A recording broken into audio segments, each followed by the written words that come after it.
একটা লোক একবারই যাকাত নিবে, সে দুইবার যাকাত নিতে হবে না।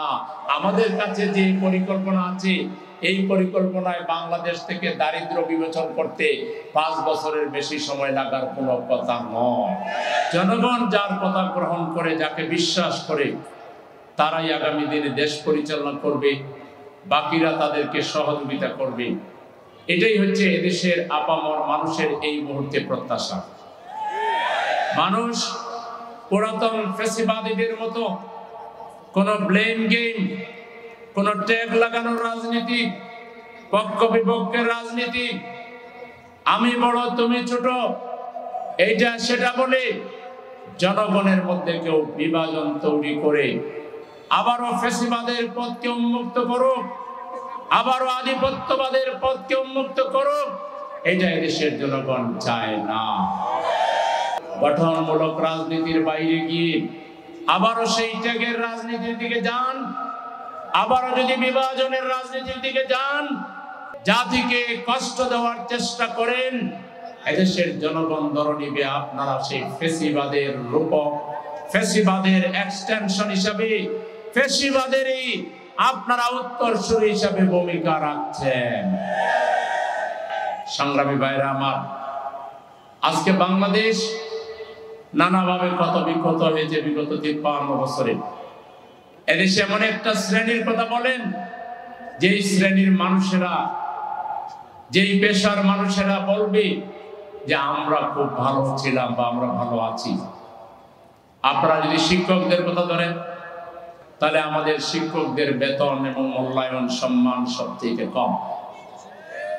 আমাদের শিক্ষা প্রতিষ্ঠানগুলোর যে উন্নয়ন, অবকাঠামো উন্নয়ন, শিক্ষার মানের যে উন্নয়ন, শিক্ষাকে ইহলৌকিক এবং পারলৌকিক উভয় জগতের মুক্তির জন্য যেভাবে একজন ছাত্রকে, তরুণকে গড়ে তোলা দরকার, তার কোন সুপরিকল্পিত দিক নির্দেশনা শিক্ষা ব্যবস্থায় আমরা দেখি নাই।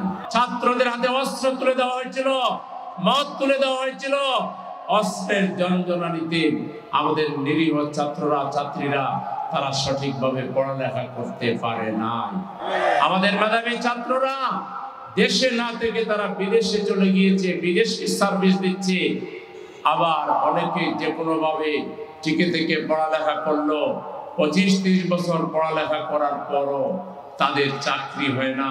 তারা বেকারত্ব নিয়ে মা বাবার জন্য, সমাজের জন্য অভিশাপ হয়ে শেষ পর্যন্ত এমন সব কাজ করে যে কাজগুলো এই সমাজের জন্য মোটেই কল্যাণকর নয়।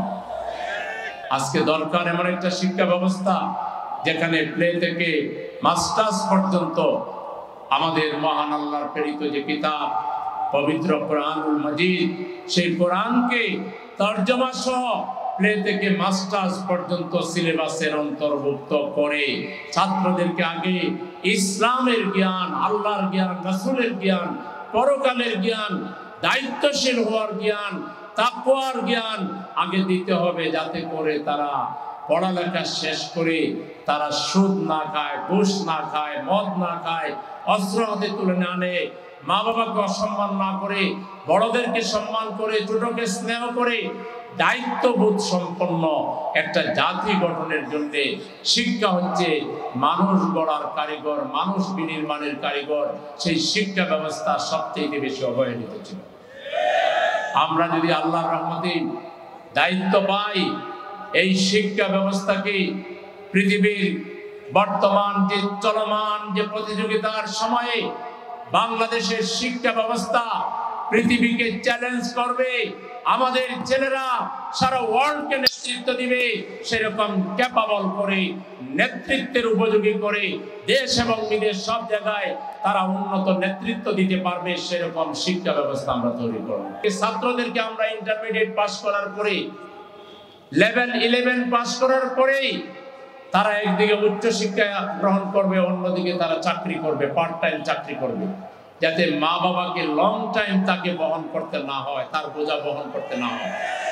যুবকদেরকে আমরা সে শিক্ষিত হোক অশিক্ষিত হোক এন্টারপ্রেনার হিসেবে তৈরি করব। আমরা এমন একটা সিস্টেম করব যেটাকে বলে কল্যাণ ব্যবস্থা, কল্যাণ রাষ্ট্র, যেখানে বিনা সুদে পর্যাপ্ত ঋণ দেওয়া হবে, কর্জে হাসানা দেওয়া হবে এবং যাকাত থেকে যুবকদেরকে আত্মকর্মসংস্থানের জন্য আমাদের সরকার ধনীদের কাছ থেকে যাকাত আদায় করে গরিবদের লিস্ট করে একটা গরিব একবারই যাকাত নিবে, সে দুইবার যাকাত নিতে হবে না।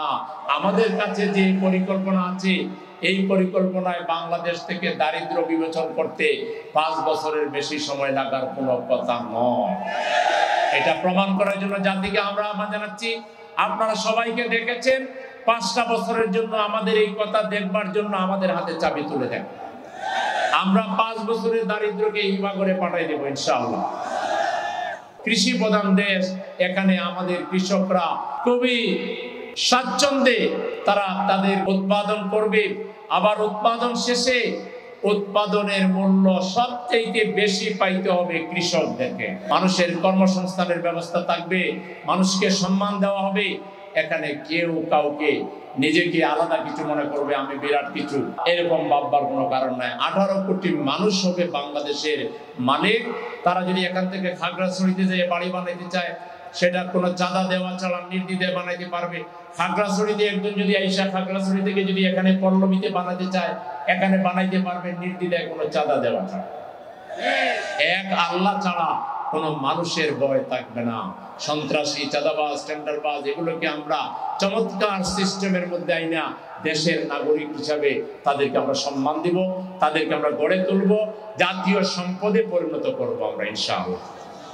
আর সর্বোপরি আপনারা কোরআনের সাথে আরো সম্পর্ক মজবুত করবেন, হাদিসের সাথে সম্পর্ক মজবুত করবেন, রাসূলুল্লাহ সাল্লাল্লাহু আলাইহি ওয়াসাল্লামের জীবনী পড়বেন, সাহাবায়ে কেরামের জীবনী পড়বেন, নিয়মিত কোরআনের দার্স আপনাদের গড়ে দিবেন, প্রতিবেশীর মধ্যে দিবেন, মসজিদে দিবেন, কোরআনের চর্চা সমাজে বাড়াই দিবেন। আর কাউকে কোনো কটু কথা বলবেন না।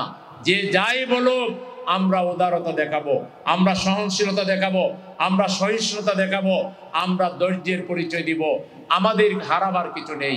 আমরা লড়াই করে করেই, মোকাবেলা করে করে এই জায়গায় এসেছি। অতএব আমাদেরকে কেউ ফু দিয়ে নিভাই দিতে পারবে না। আমরা ছিলাম, আমরা আছি, ইনশাআল্লাহ এই বাংলাদেশকে একটি কল্যাণ রাষ্ট্রে পরিণত না করা পর্যন্ত আমাদের সংগ্রাম অব্যাহত থাকবে। সেজন্য ভয় পাওয়ার কোনো কারণ নেই। জনগণকে ঐক্যবদ্ধ করে আমরা আর ফ্যাসিবাদ এবং ফ্যাসিবাদের দূষরদেরকে, ফ্যাসিবাদের এক্সটেনশন যারা, ফ্যাসিবাদী ভাষায় যারা কথা বলবে, তারা এই বাংলাদেশের মানুষের কাছে আর আসতে পারবে না। ফ্যাসিবাদীদের কবর এই বাংলার মাটিতে আমরা রচনা করব ইনশাআল্লাহ। সেজন্য সবাইকে প্রস্তুত থাকার আহ্বান জানিয়ে আল্লাহ হাফেজ। বাংলাদেশ জিন্দাবাদ, বাংলাদেশ জামাত ইসলামী জিন্দাবাদ।